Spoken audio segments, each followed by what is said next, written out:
great to have you back. I'm Steve Staples. I'm the chairperson of PeaceQuest, and I'm really excited to be here with Kasha Sequoia Slavner. Kasha, thanks for coming. Thanks so much for having me.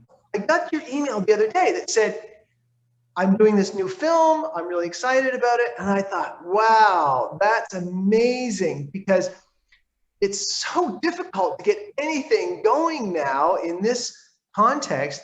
How has COVID affected you as a young filmmaker?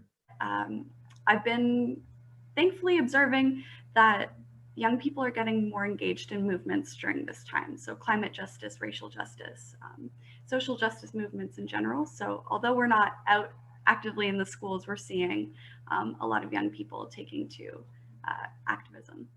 Wow, that's fantastic. Why do you think that young people are getting more engaged now in social justice work in this COVID climate than before?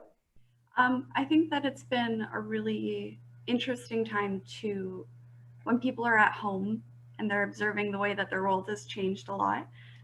It's a really reflective time for a lot of people to really get a grasp of what a real crisis looks like. And that includes one day how the climate crisis will affect us. So I think a lot of young people are really observing what's happening in our world and saying, hey, you know what, I want to do something that will make the world better.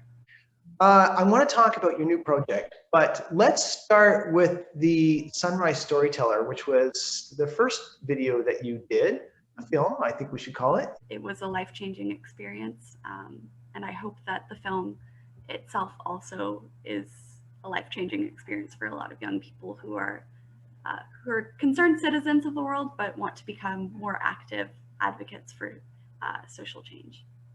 Okay, great. Let's have a look at the trailer.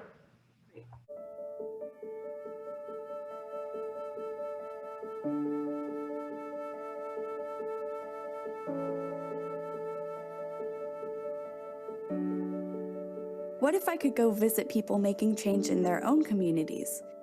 Show the world that change is possible, no matter where you come from. We are all done packing. Behind me, I've got my trusty backpack. This is what I'm going to be living out of for the next 6 months, so we'll see how it goes.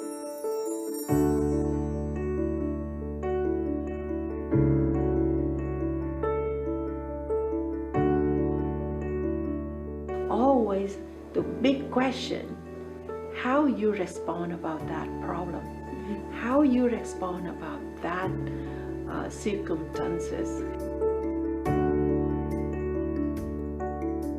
And the reason that I first started working with refugees is because of the inspiration that I got from working with them and seeing these people who had no opportunities, who have really worked so hard to be able to make opportunities for themselves. I have to keep going because there is someone that is following me.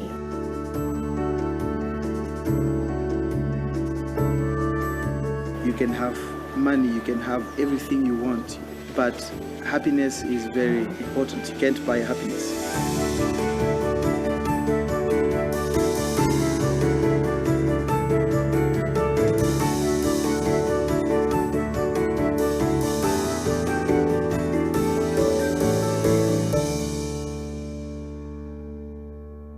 That was amazing.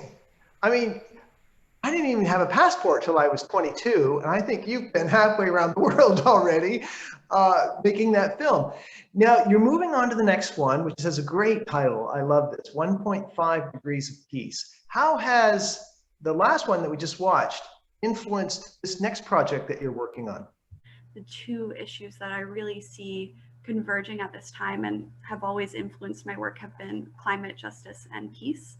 And these are two major existential threats. So the threat of nuclear war is increased now more than it has been in the last, I'd say, 30 years. And climate justice is only getting, the climate crisis is only getting more dire as we get closer to 2030. So that has really influenced me to take a look at the two issues together. Like just saying, hey, you know, these are scary things that we're dealing with, and that's okay. It's okay to be overwhelmed by them, but look at the possibilities for what we can do in this moment, what's in our control at this moment. I think that that's pretty powerful.